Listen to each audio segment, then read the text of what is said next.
You're listening to the N2K Space Network.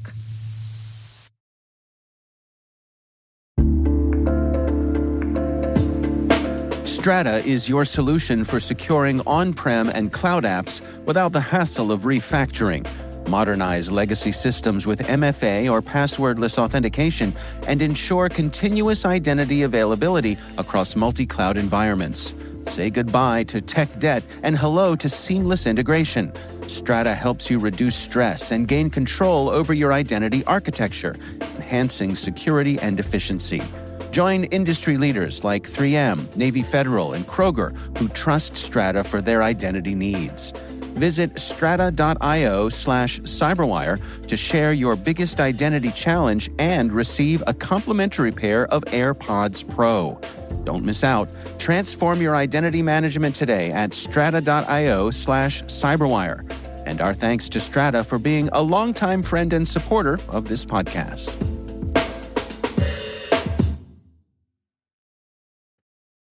Why is space important to people on Earth? What's happening in the growing space economy? How can we be prepared for humanity's future in space? Well, these are all great questions, and they are some of the key questions we should be exploring in the classroom. But are we doing enough to educate the educators on what's to come?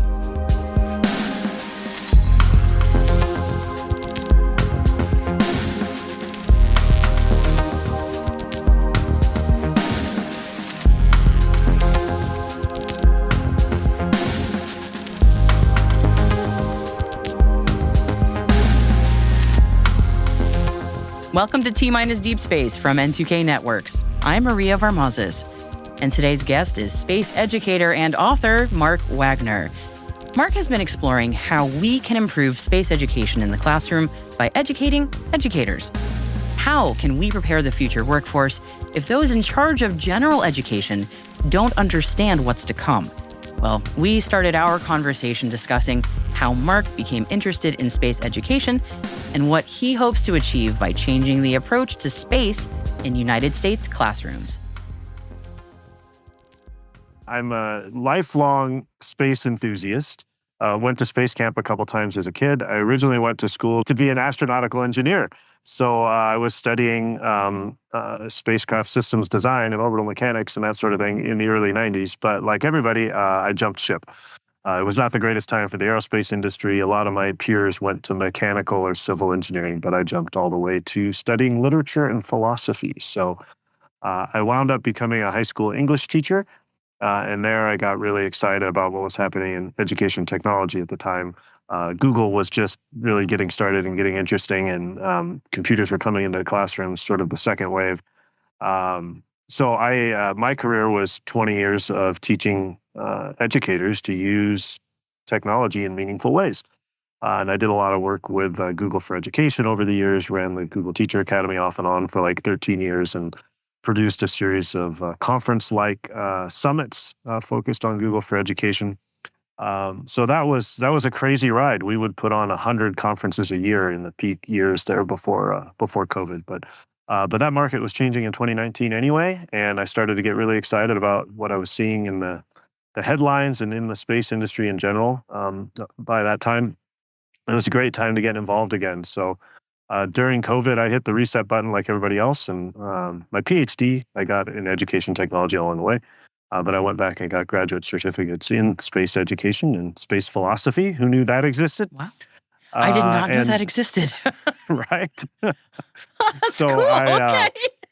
Yeah, I mean, it opened my mind to a whole community of people that consider themselves space philosophers. It's been awesome. But I had my ducks in a row this time around and wrote a book based on the studies I had done. And I had an opportunity with the Space Prize Foundation to build a curriculum for high school students based on that. And then on top of that, I developed some professional development opportunities for teachers. And then over the last couple of years, I've worked with Space Prize Foundation, with the Aldrin Family Foundation, with SLU, and with a handful of other space education initiatives. In fact, I host a Space Education Alliance now. We've got about 100 people involved from about 50 different organizations, or 50 different space education initiatives. Many of them are within another organization.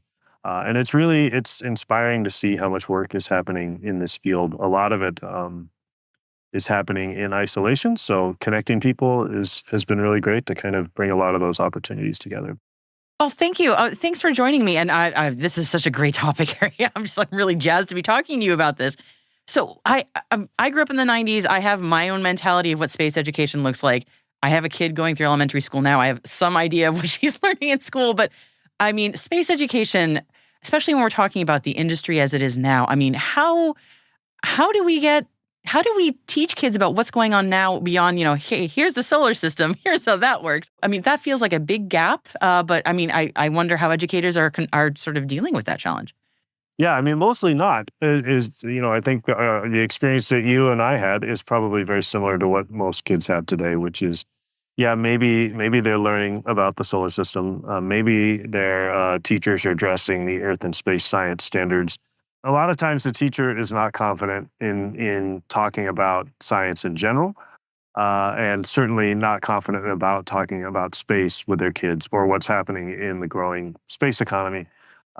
So a lot of my work focuses on helping teachers gain that confidence to talk to their kids about this stuff. But to answer your question, it's largely space education is largely absent from classrooms today, but it's critically important, not just to say the future of humanity, but also to solving some of the biggest problems in schools today. So I talk about preparing kids to be part of the growing space economy. And I talk about preparing kids for humanity's multi-planet future or humanity's future in space.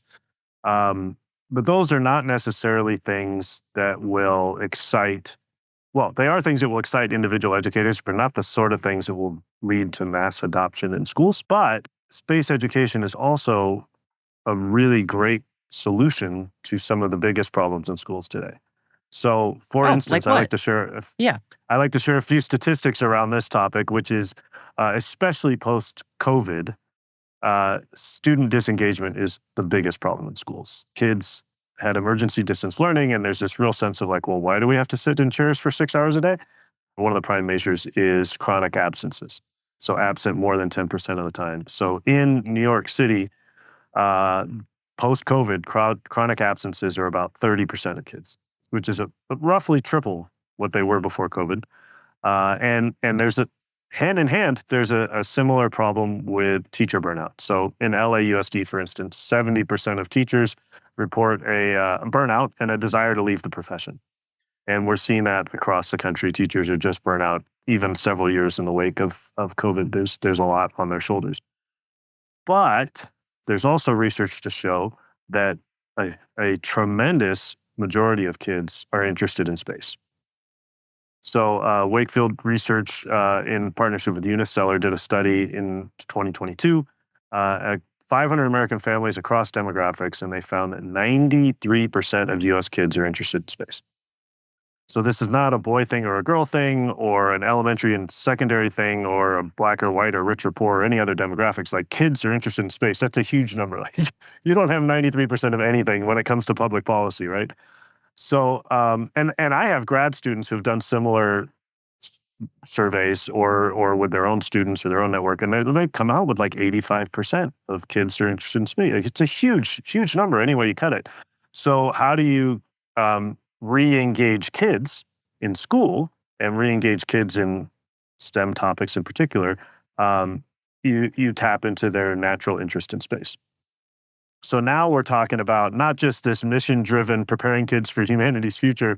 Now we're talking about solving the biggest problems in schools today by tapping into kids' interest in space and teaching them about what's coming up.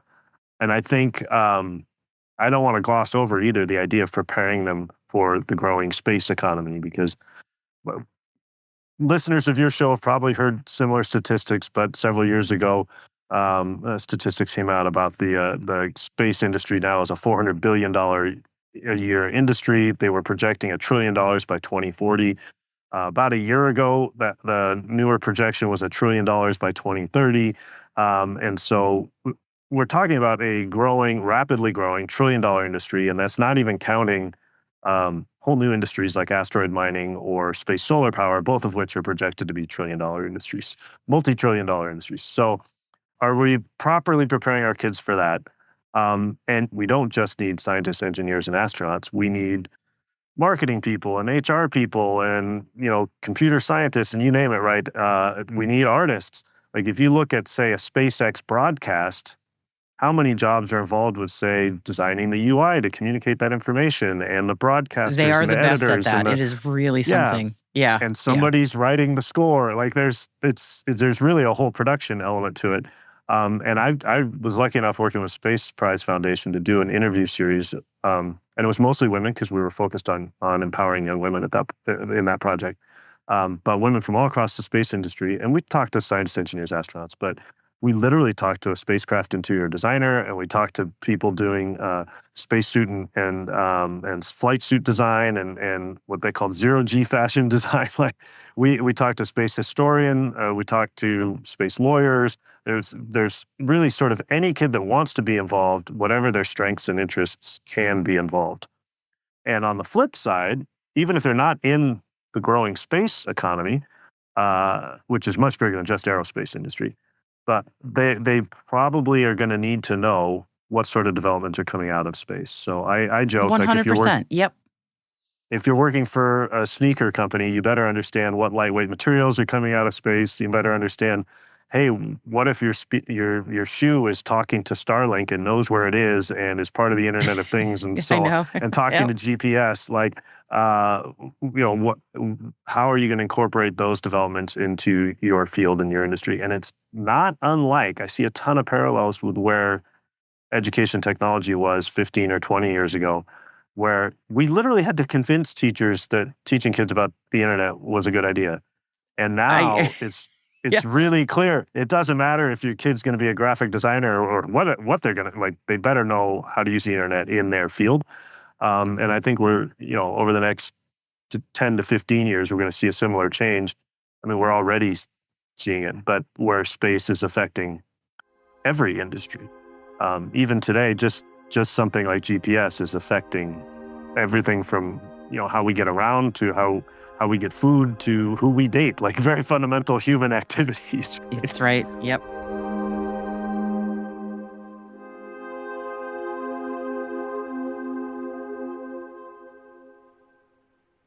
We'll be right back.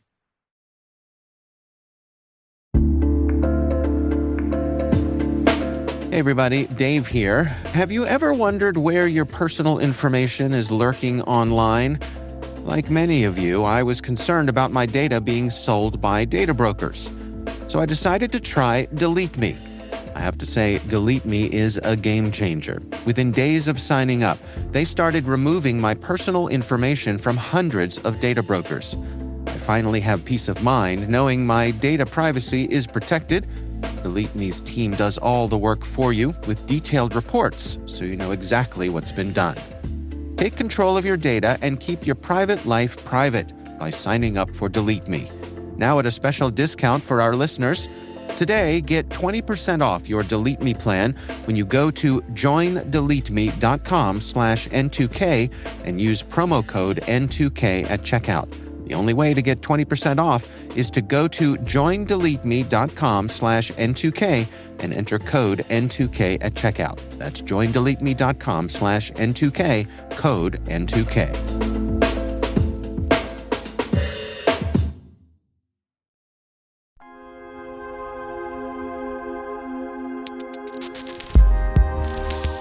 Yeah. I mean, it's amazing. It's that paradigm shift is incredible. And I know for me, as a space interested child, I was like, well, I don't want to be an astronaut. I'm too chicken for that. So I guess there's just no path for me. So I just kind of ended there. And I wonder, especially as we educate our educators and help them understand, the future that is here, but also in development as space technology really does pervade everything. Is it an educational gap also with teachers who maybe just don't know all this stuff? Because certainly a lot of my peers don't.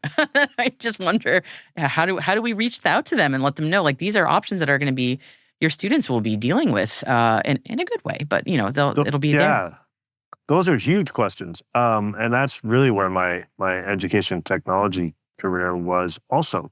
Is if you want to see change in schools, you really are going to have to inspire and empower educators and education leaders, right? And when you break that down, like inspiring and empowering somebody is about um, raising their awareness around what's possible and getting them excited about it, and then leaving them with the sense that they can be a part of it and they can do it, right? And so that comes back to what I was saying before about raising teachers' confidence to talk about these things. First of all, we've got to raise their awareness that they're even happening, right? Um, yeah, I would say I don't have any sort of scientific evidence of this, but a huge percentage of teachers would probably not be able to tell you what a Falcon 9 rocket was or that it could land vertically, Yeah, right? I think a lot of people still are it's NASA. That's it. Yeah, and Yes. it begins and ends there. Yeah, yep. And even then, there's a significant portion of people that wouldn't be able to tell you that the space shuttle took off like a rocket and landed like an airplane or landed like a glider, right? Like, so just raising awareness of like, what have we done and what are we doing and what's coming is a huge part of it. And then being able to give teachers the resources they need to confidently go back to their classroom and share these things with their kids. So that could be very tactile, manipulatives. It could be a 33-foot giant map of the moon, like the Aldrin Family Foundation has. It could be programs like SLU in terms of giving kids access to remote telescopes. There's tons of great initiatives, or it could be it could be standards aligned lesson plans that they could use to teach the things that they're already held accountable for instance. So depending on what their needs are and what their teaching context is, those kind of the resources they need to be successful might be very, very different.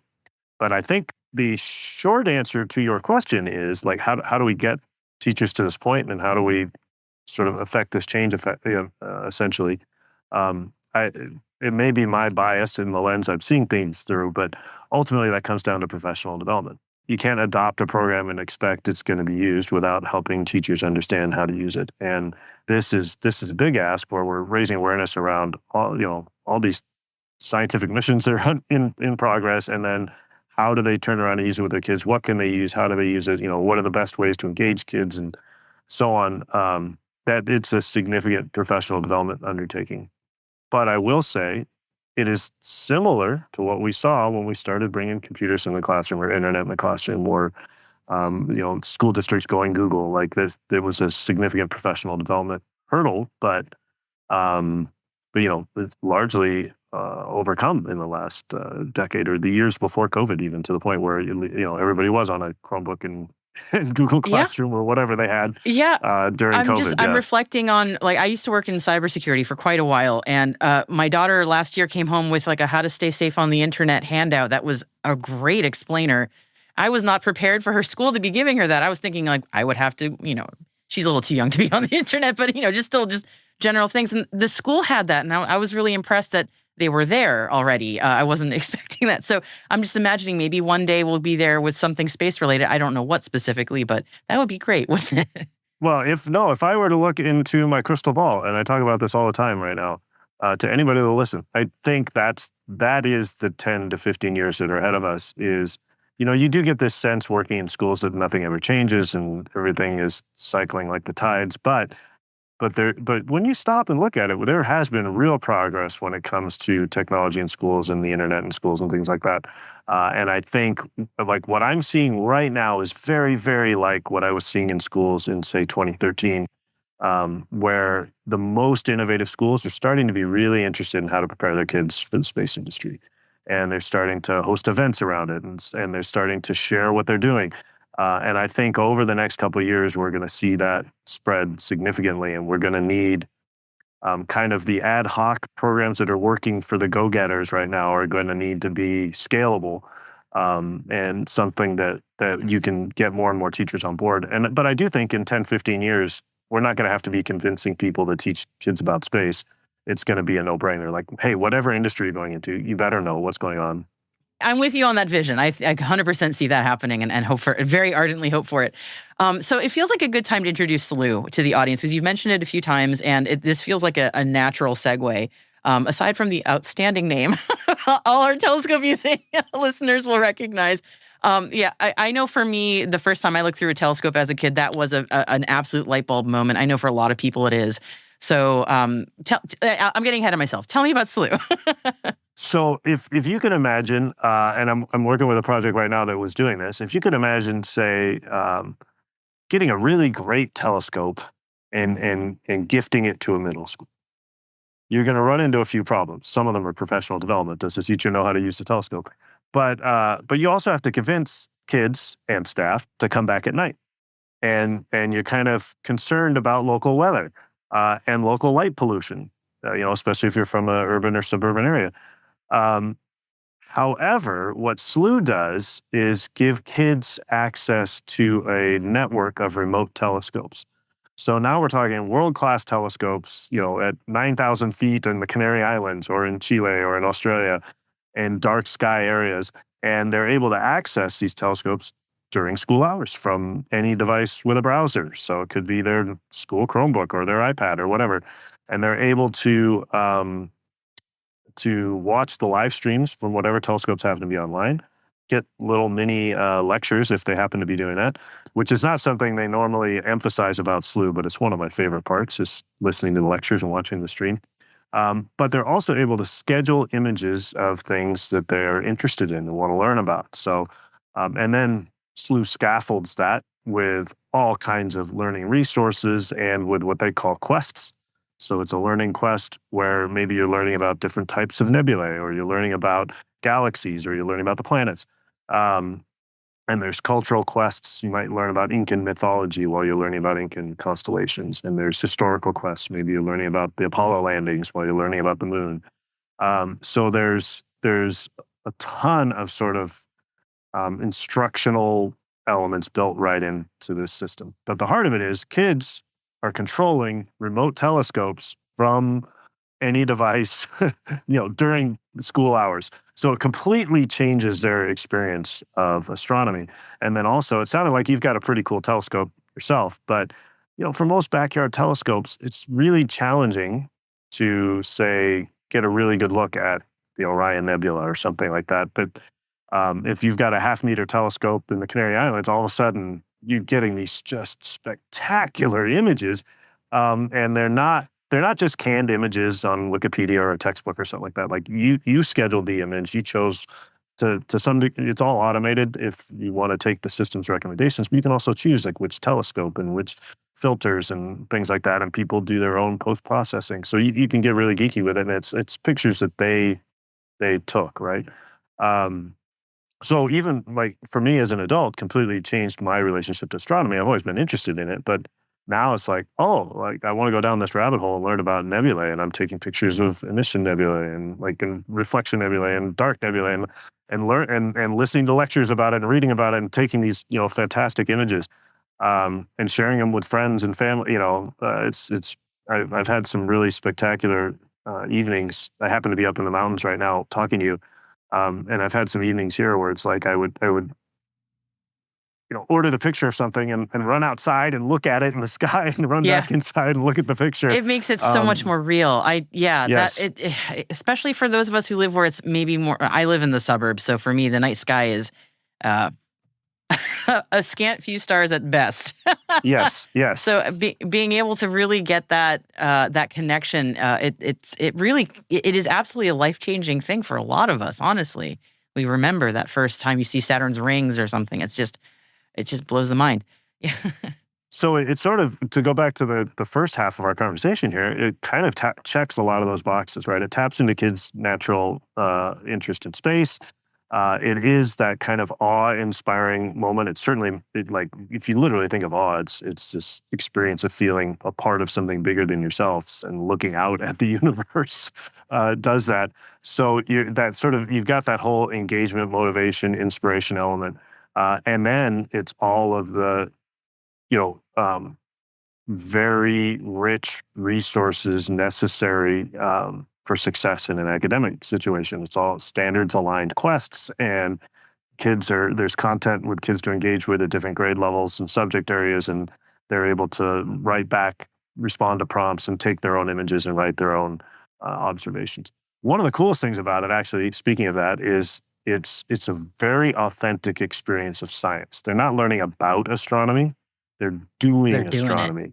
Yeah, Right? So yeah, yep. their process with SLU is exactly what a scientist would do. They're capturing their own data, they're writing firsthand observations, and then there's a community element. They share it with a network of peers and experts for feedback. So they're literally doing astronomy and doing it the way a professional scientist would when they're using SLU's network of telescopes.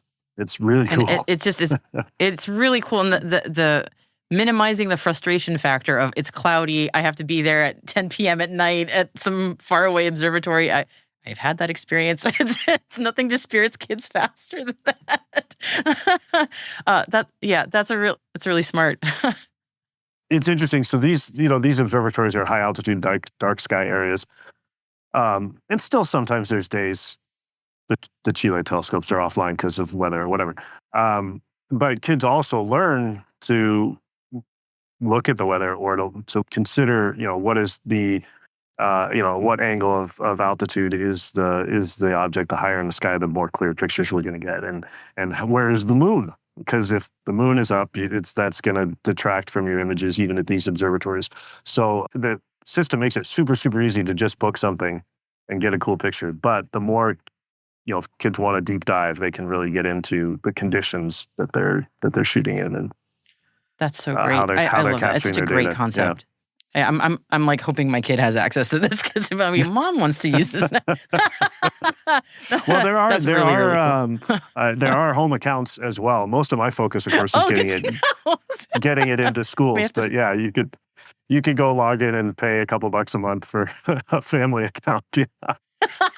If you see a sign up, don't be surprised. There's a question that I have often wondered, and you mentioned that amazing 93% of kids being interested in space. There's this burning question in my mind. I feel like this might be like a good philosophical wrap-up question. What happens? Why are we losing so many kids? That 93% is not translating into people going into aerospace. I mean, I know it's a very multifaceted problem. I believe me, I know. I'm just curious, why are we still losing so many kids as maybe as they get into high school or something? That is a great question. One of the things we see, and I taught high school, and I love working with high school kids, in part because they really can do amazing things. Like, people tend to really underestimate kids at that age, and we see it even with SLU. Kids are doing legitimate research and tracking exoplanet, passing in front of a star and changing the brightness of it and things like. I think it's really, really cool. But statistically, it's middle school where kids will decide that's not for me. And so middle school. Oh, yeah, we'll see. In elementary school, everybody likes space, everybody likes science because it's interesting and cool. But you'll see, particularly with girls, with young women, they'll check out around then because they've got the message somehow, somewhere, that science isn't for them or math isn't for them.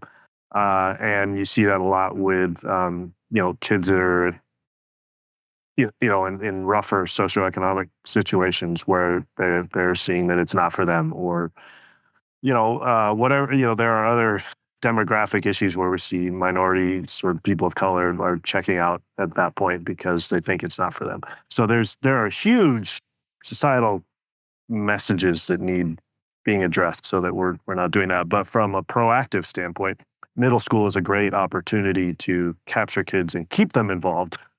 Like, they still have that childlike wonder, and they perhaps haven't checked out yet and decided it's not for them, and you can get them excited about pursuing additional STEM education as they go forward.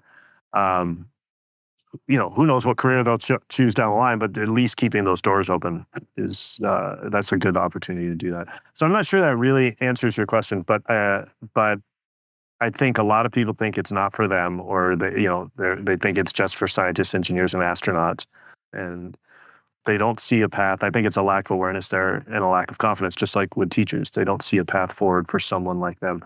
I have a great anecdote. When I was working with Space Prize in New York City, we did a contest for girls in New York City high schools, to win a zero-G parabolic flight.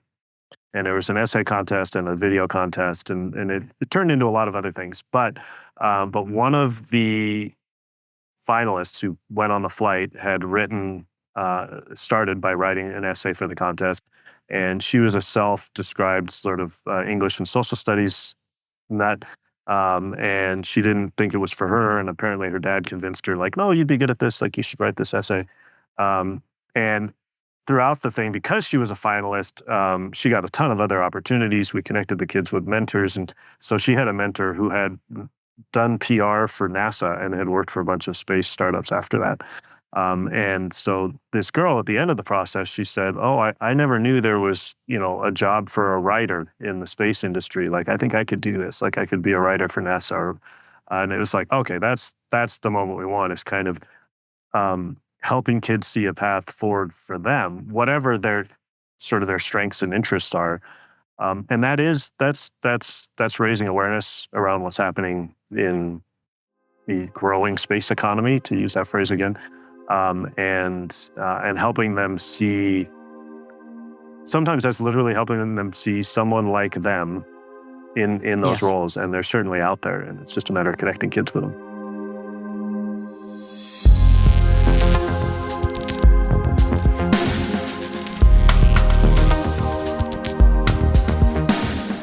That's it for T-Minus Deep Space, brought to you by N2K Cyberwire. We'd love to know what you think of this podcast. You can email us at space@n2k.com or submit the survey in the show notes. Your feedback ensures we deliver the information that keeps you a step ahead in the rapidly changing space industry. T-Minus Deep Space is produced by Alice Carruth. Our associate producer is Liz Stokes. We are mixed by Elliot Peltzman and Trey Hester, with original music by Elliot Peltzman. Our executive producer is Jennifer Iben. Our executive editor is Brandon Karp. Simone Petrella is our president. Peter Kilpie is our publisher. And I am your host, Maria Varmazes. Thanks for listening. We'll see you next time.